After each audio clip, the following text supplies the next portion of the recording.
मराठा आरक्षणाच्या प्रश्नावर मनोज जरांगे पाटील हे त्यांच्या भूमिकेवर ठाम आहेत। आज शिंदे समिती आणि मनोज जरांगे पाटील यांच्यात आझाद मैदानावर महत्त्वाची चर्चा झाली।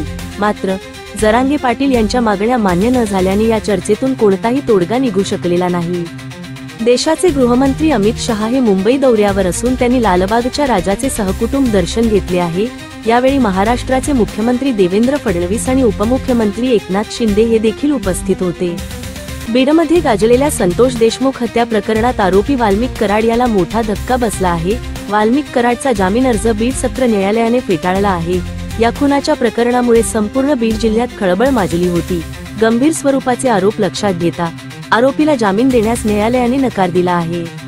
मुंबईत आरक्षणाचा मुद्दा तापलेला असतानाच राज्याचे उपमुख्यमंत्री आणि मुख्यमंत्री एकनाथ शिंदे हे आपल्या परिवारासह साताऱ्यातील मुळगाव दरेगाव येथे 2 दिवसांच्या दौऱ्यावर गेले आहेत। सध्या मराठा आरक्षणावरून राज्यभरात आंदोलन पेटलेले असताना शिंदेंच्या या दौऱ्याची चर्चा राजकीय वर्तुळात सुरू झाली आहे।